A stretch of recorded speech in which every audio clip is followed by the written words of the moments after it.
When I start talking about this, California out here, we don't exactly have seasons. So some of this is kind of tongue-in-cheek. It's based on timelines. So if there's any questions about timing, don't hesitate to ask. But we're going to kind of review chemicals and pests and how to kind of get us started for spring. So the first one, let's see if I can get this to go forward now. Come on. There we go.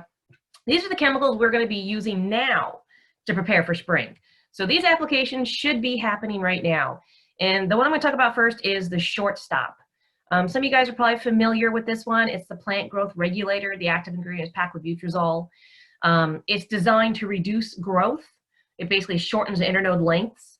But we tend to use it for other reasons, such as, drought or, trees in construction or enhancing root or chlorosis. So there's a myriad of different reasons why we use this product.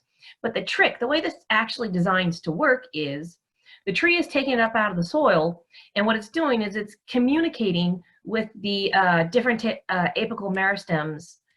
So when I talk about this, I'm going to talk about it really at a high level, but I just want to kind of get you guys to understand what's going on and how this works, because the timing is what makes this key.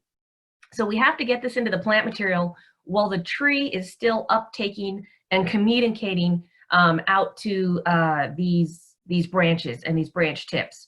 And if we don't, and say we do this in spring, we don't get the effect in spring.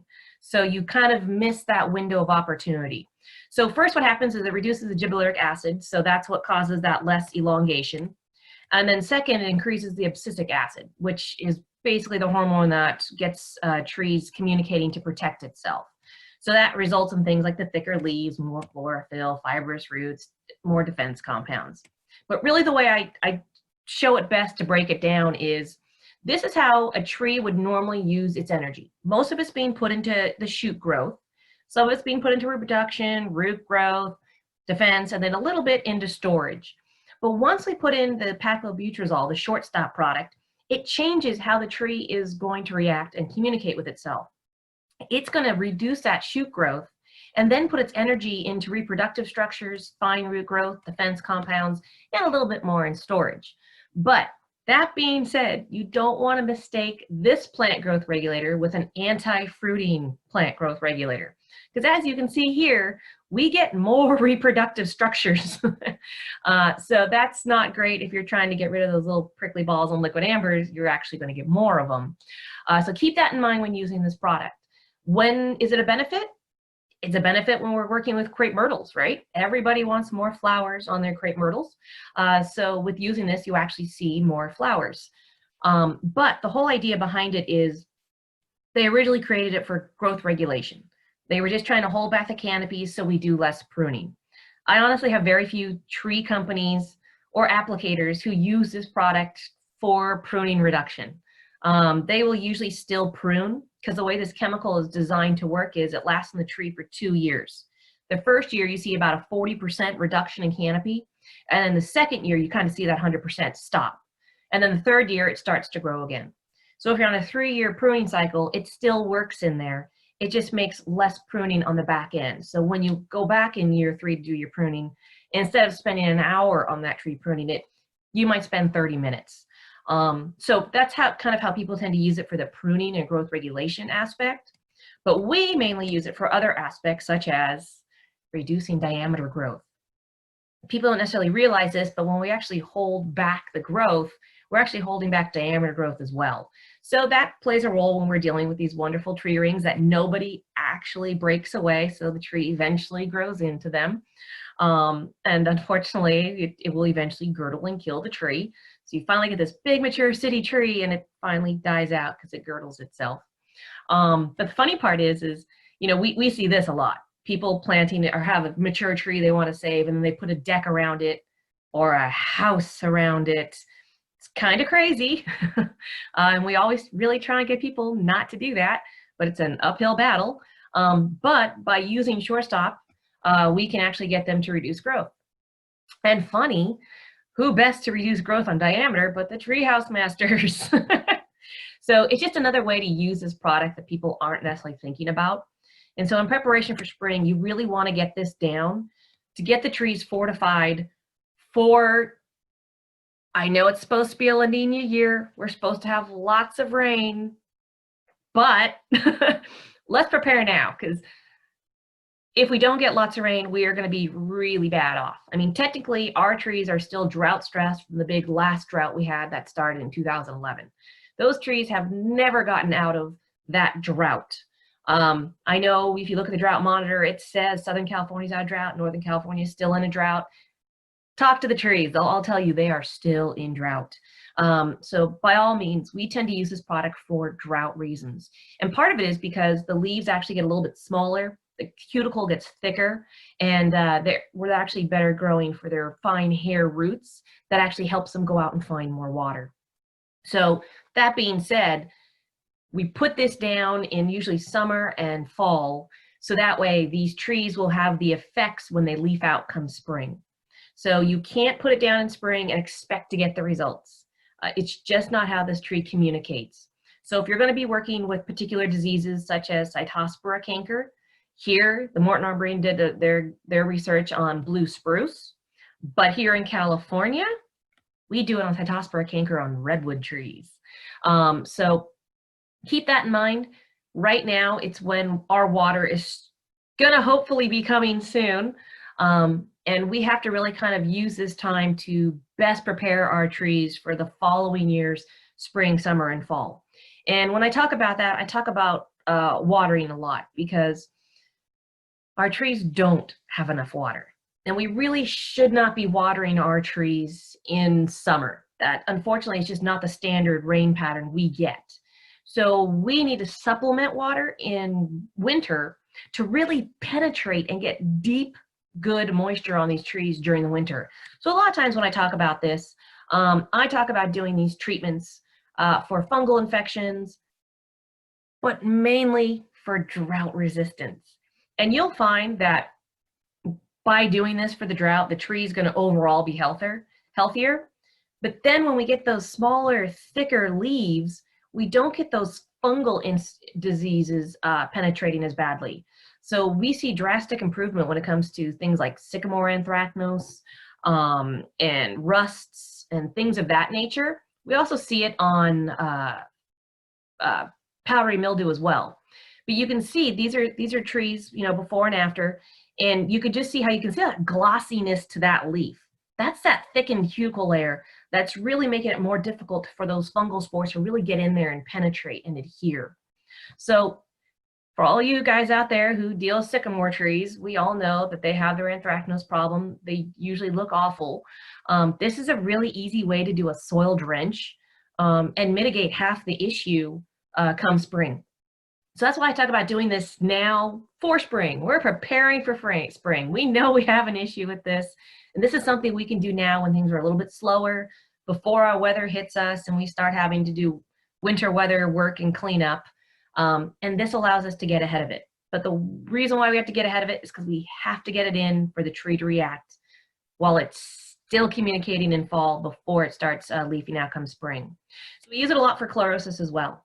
And that's partly because that leaf gets smaller, thicker cuticle, and it utilizes those micronutrients that much better and disperses them. So you get an overall improvement in appearance. So that's significant with just Shortstop. And then here, I want to talk really quickly about how we apply it. You can do it by soil drench. So basically, you're just going to cut a small furrow around the tree. So that way you pour the chemical in the furrow, and that way it's absorbed right into those roots. You don't want to let it get into turf or other shrubs around the tree, because then it's going to affect them as well.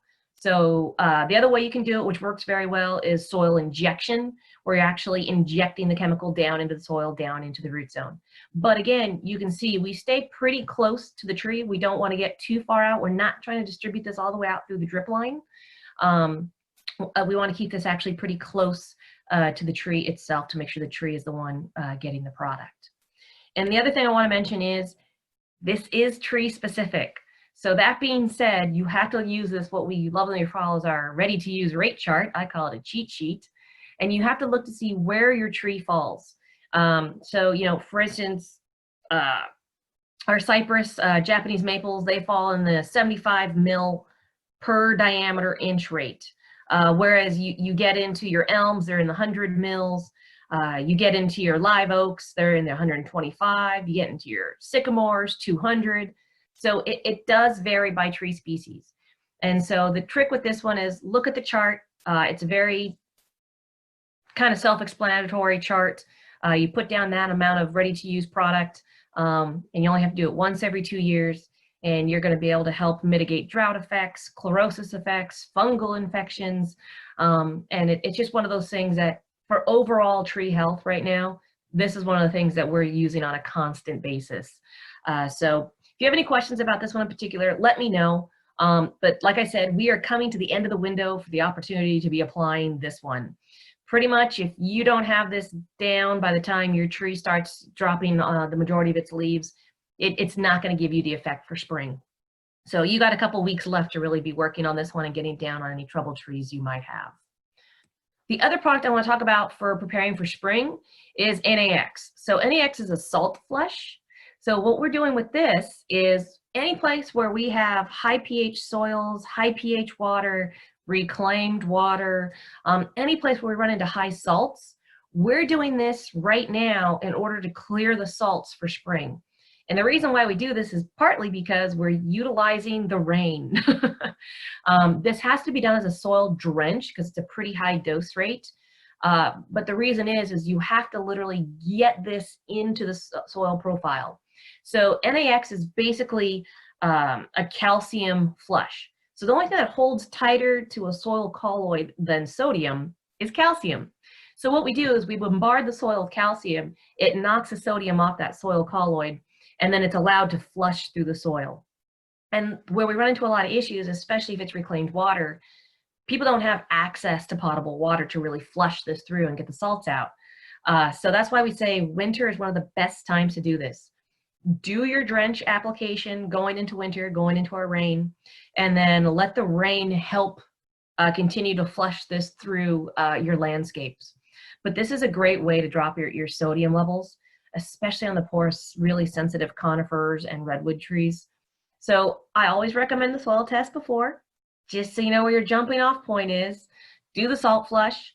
I would do one immediately after, like a month after doing the salt flush, and then I would do another one kind of at the end of our rain, I would say March, to see where you're at, because that's going to tell you a lot about how the salts are flushing through your landscape. And this might be something you might have to do on an annual basis. If it's really bad, you might be having to do it a couple times a year. Or if it's been a case where it's just built up over years, you might only have to do it once every few years. So it really kind of depends. That's why I really encourage that soil test beforehand, so you really know where you're at.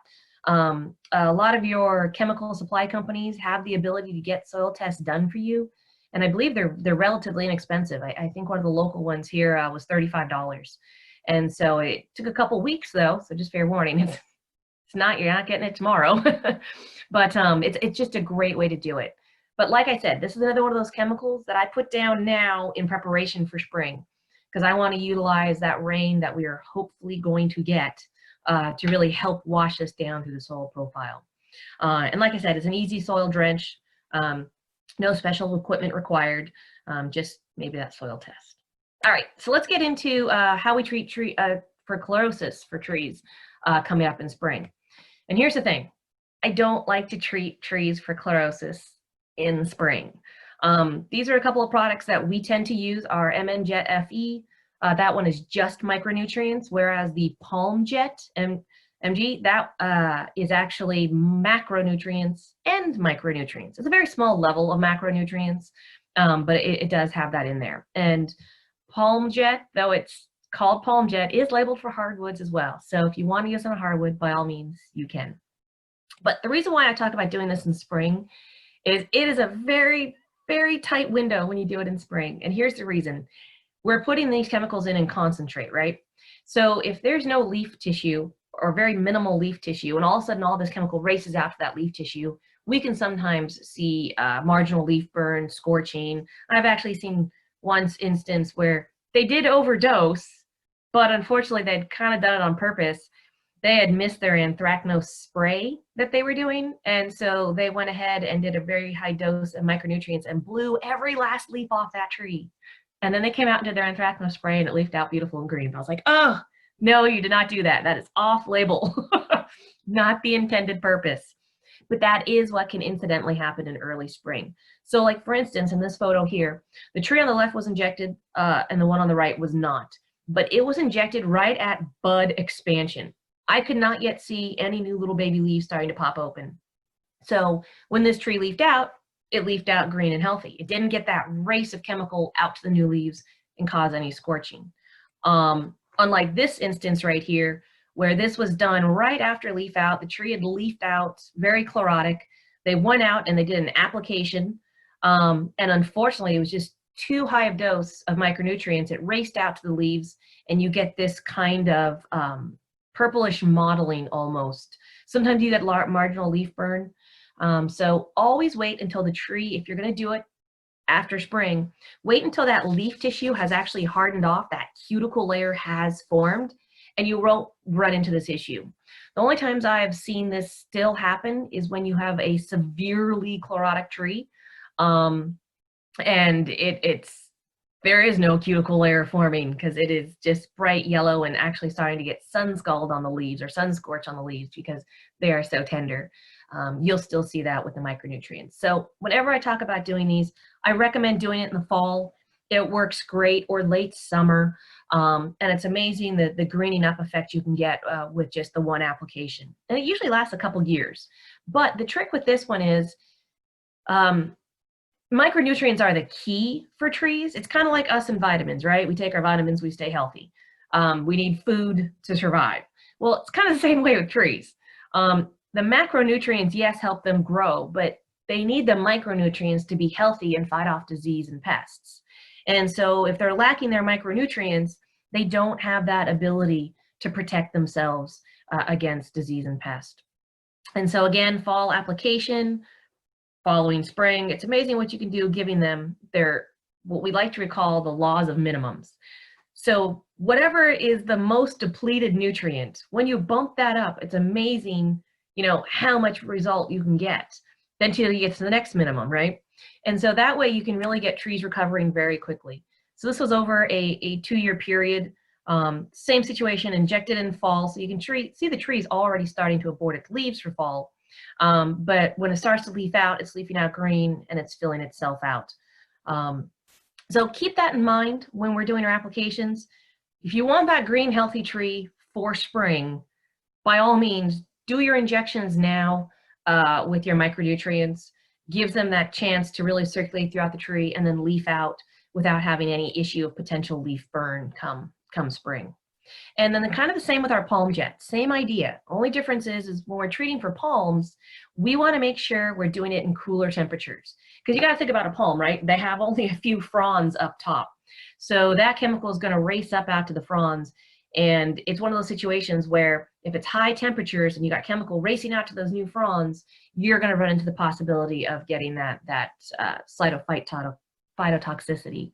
So with that being said, again, we do our palms usually in fall or really early spring when the temperatures are cool. So that way we don't risk any of that issue. And take a look at your palms. They talk to you very clearly by their fronds and by what's going on with them. Usually if it's a nitrogen, you get an overall yellowing effect. Whereas if it's iron, you get flecks of green on the fronds.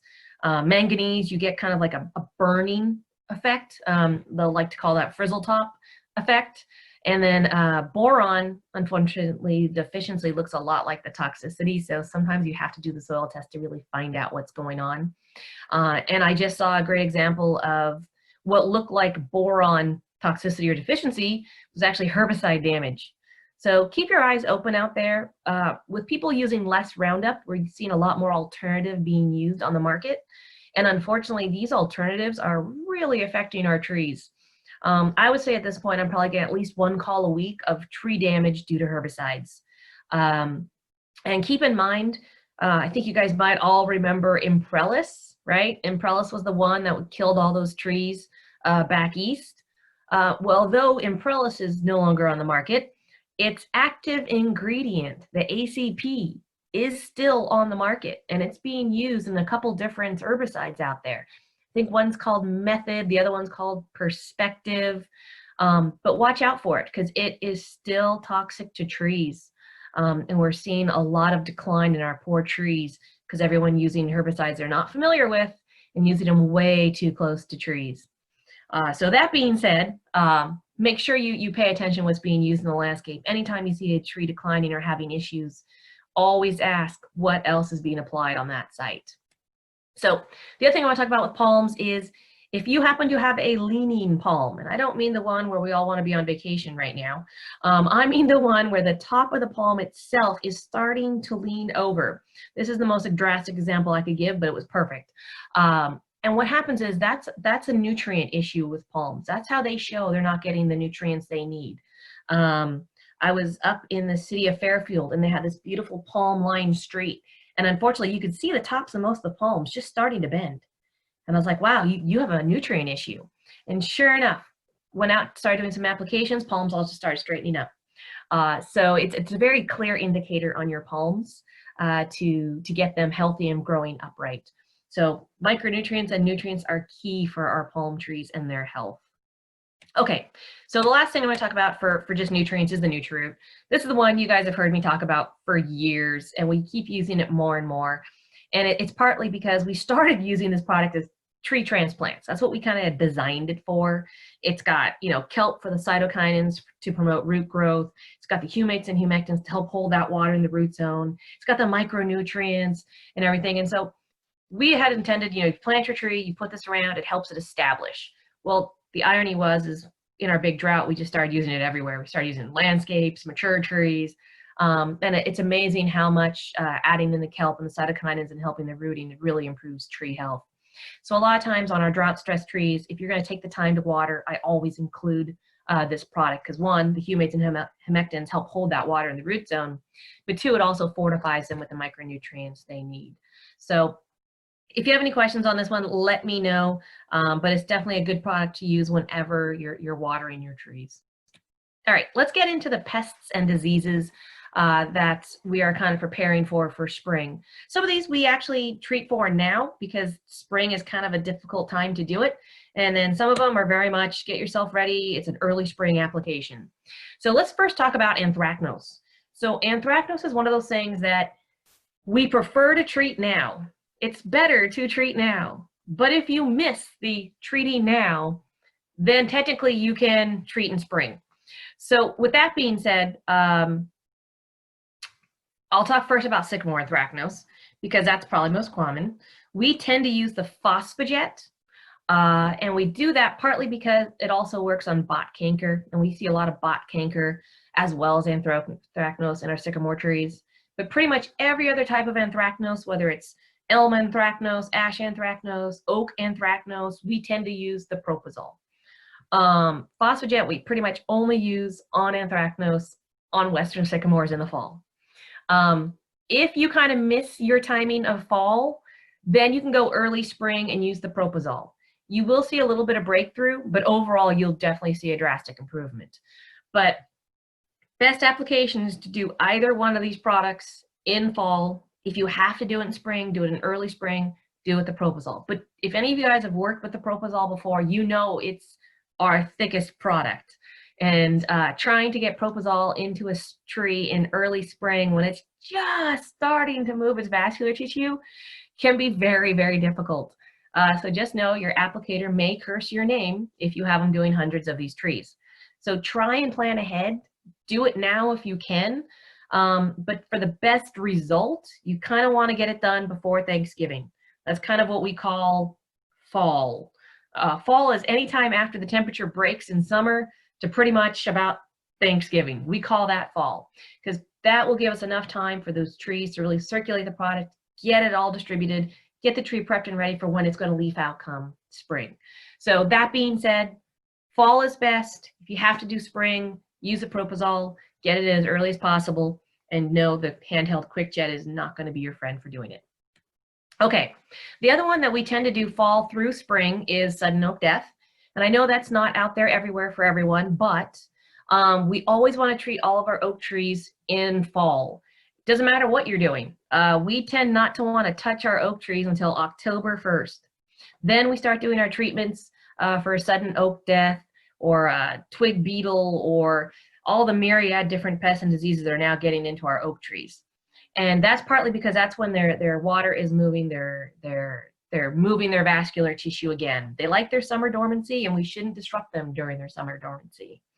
So that being said, we tend to inject the PHOSPHO-JET on any tree that's over 20 inches in diameter, and it'll last 2 years in the tree. However, if you're dealing with smaller trees, you can do a bark spray, again with the PHOSPHO-JET, but we tend to recommend that on an annual basis. So there's 2 different ways we do the application. Either way, the timing is the same. We want to do this in the fall and in early spring. Okay, so let's talk about powdery mildew really quick. So you can see I have the Shortstop there, and that's if you're treating right now, as in now. That will give it time to kind of get that thicker cuticle to get it protected come spring. But if you're in spring and you didn't get the Shortstop down, then you can fall back to a couple other products that we use. One is our Eco 1, and this product is a 25B. It's a botanical. It's designed to be used on lighter infestations, but it has the ability to be curative. So that's significant for a 25B product. There's very few that can actually be curative. So you may have to do a couple applications if the conditions persist for powdery mildew, but it's a nice, easy application of a spray application where you're not using an EPA registered chemical. Now, if you have a really bad infestation and the whole tree is pretty much turning white, okay, now you got to move it up to the propofol.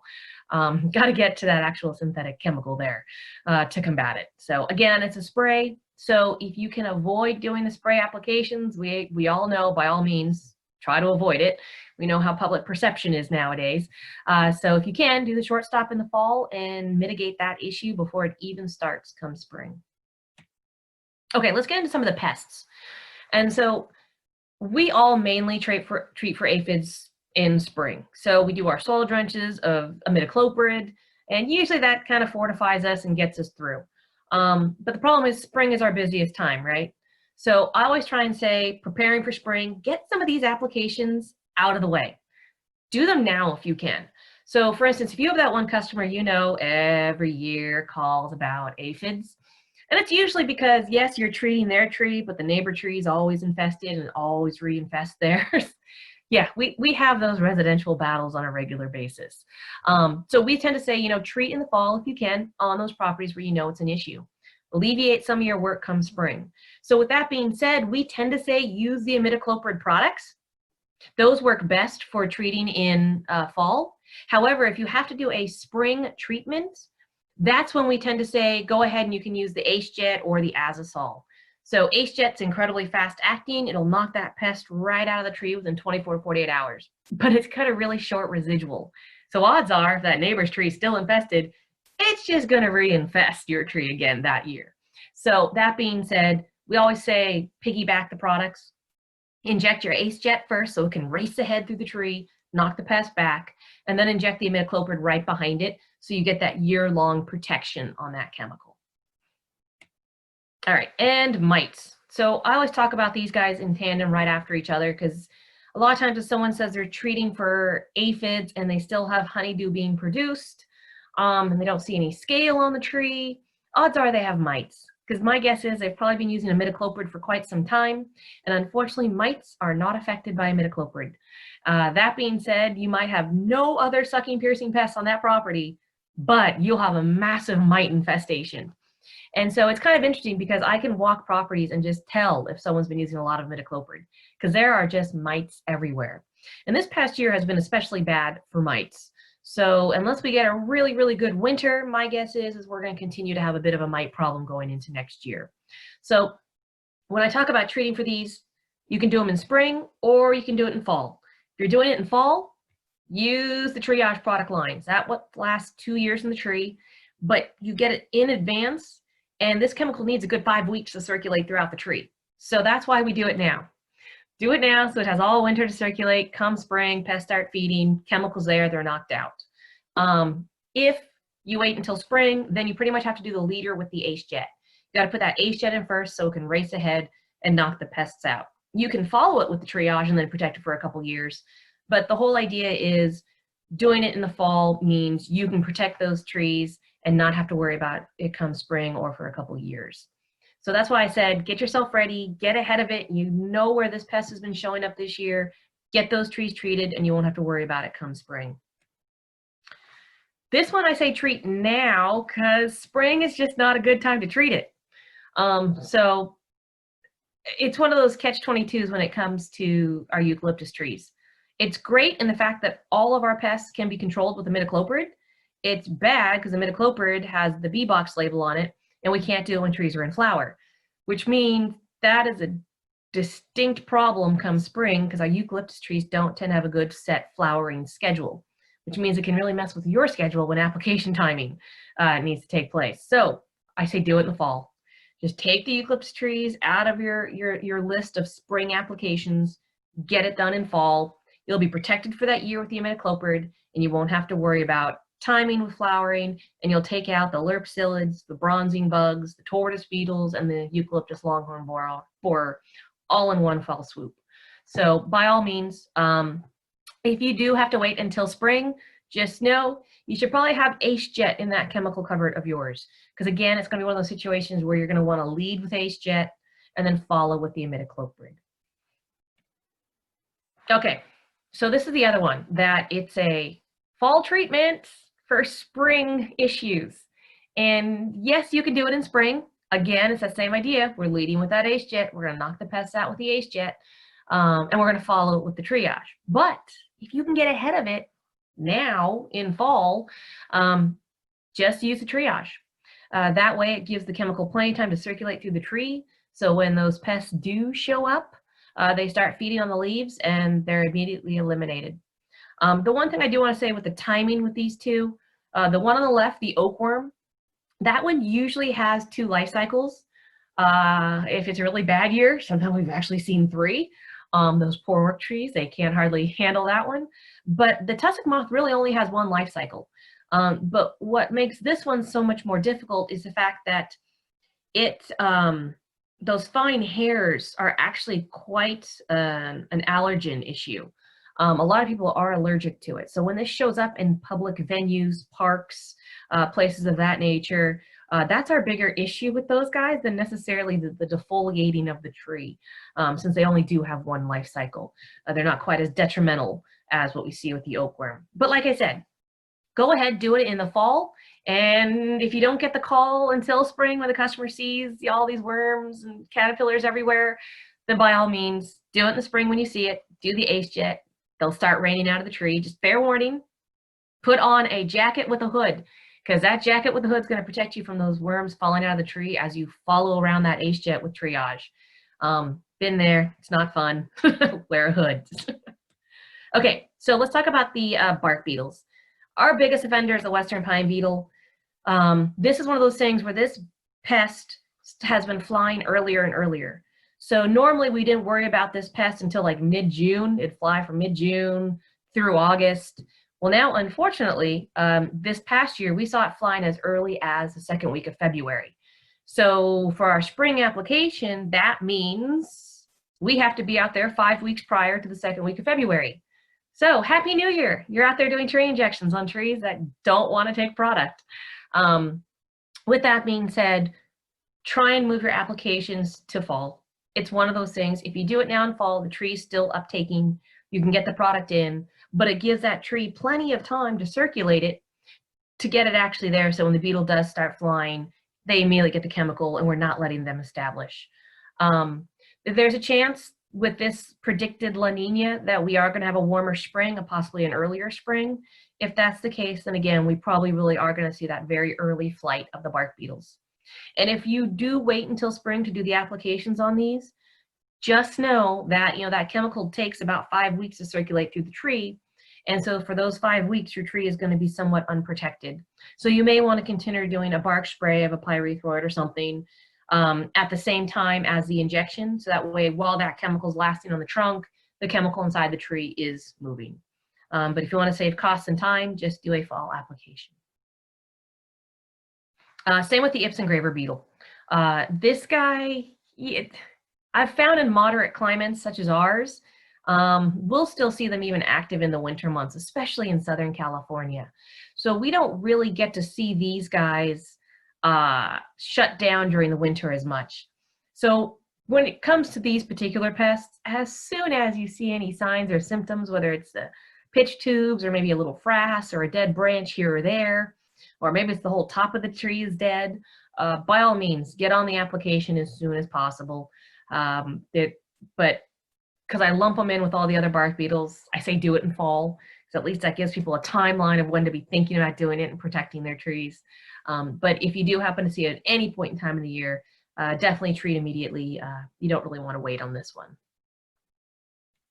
Okay, and the bronze birch borer. So this one, there's kind of a three-step approach to treatment with it. So step one, if you know it's in the area, but it's not in your trees, soil drench of imidacloprid works well to kind of stave off the infection. The pests really, you can kind of knock them out with that lower application. But once the tree has been attacked, and usually I'm going to say it's an auxiliary branch, you might see it die, you'll get there and you'll see its telltale D-shaped exit hole. You can't miss that D-shaped exit hole. It's very clear on those smooth bark trees. And even sometimes you can actually feel the galleries, because these trees are so thin barked. You can feel the galleries underneath the bark. But once you get that in a branch, you pretty much have to go to injection. We have to get that in there systemically as quickly as possible to kill the adult as well as the larvae. What we found is triage works better than imidacloprid, but it's one of those situations, if it's just out in a branch, you're fine. It's not in the main trunk, injecting imidacloprid will work well. But if the tree is under significant attack and maybe you've already had a tree die in the stand, by all means, move up to the triage chemical. It's just much more effective against these pests. And it'll protect the tree for 2 years, so you don't have to come back about it. But I would always evaluate the site, come back the following year to do an evaluation. Maybe at this point, give it a little fertilizer to get it starting to grow again once the pest infestation has been mitigated. That being said, it is a fairly common practice that I have noticed that anytime someone sees a sick tree or a tree that looks like it's in decline, whether it's infested with pests or possibly disease, people tend to want to fertilize it to get it to outgrow the infection. We usually don't recommend that. Reason is when you force a tree to grow, you're stressing it. And if it's already under a pest or disease stress, you're just compounding the problem. So always, if you find a tree that does have pest or disease, get rid of that pest or disease first, treat for that first, and then make a plan to come back and do the fertilizer application to get the tree growing and moving. I know a lot of times with our soil drench applications, we tend to put the imidacloprid and mix it right in with the fertilizer and do a soil injection. That's fine, especially if it's on a lower infestation. I'm talking about trees and pests that are in severe decline. That is not a good practice. You definitely want to treat the pest and then come back and give the fertilizer. Okay, got a little off topic there. Back to topic. Okay, Goldspotted Oak Borer. So for those of you in Southern California and starting to watch Central California now, this particular pest, I mean, it's mainly only attacking our coast live oaks, canyon oaks, and black oaks. Do we think it'll attack other oaks? Yes. That's just what's been most prevalent in the area in which it is infesting. But with this one in particular, that D-shaped exit hole, again, it's a flathead borer. So we will see that pest. And you would think Goldspotted Oak Borer, inherent to its name, has got 6 gold spots on the back, that we'd identify it by that. But unfortunately, rarely do we actually see this pest itself out in the wild. They tend to hide up in the canopies. So the first thing you tend to notice is a thinning canopy of the tree. Then you kind of walk up to the tree and say, hey, what's going on? And you see some of these holes, they look kind of round. You're like, oh, I got the Western sycamore borer. It's not a big deal. And then all of a sudden you see one of those distinctly D-shaped ones. You're like, uh-oh, I have a problem. We don't have too many D-shaped or flathead borers to attack our oaks. So if you do see this, report this. We will want to investigate and see if it really is the Goldspotted Oak Borer, because we are tracking the movement on this one. And so right now, preventively, again, people have been doing soil drenches of imidacloprid. Once they have the pest, they've been injecting with IPS. And we are still kind of working on our research with triage to get it on the label. We've been having a hard time getting the 2 years that we need. And it's just because it's so efficient at knocking back the pest population that we are unfortunately having a hard time getting those 2 years. But I think we got one right now that we're going to be able to do it with. So keep our fingers crossed on this research site.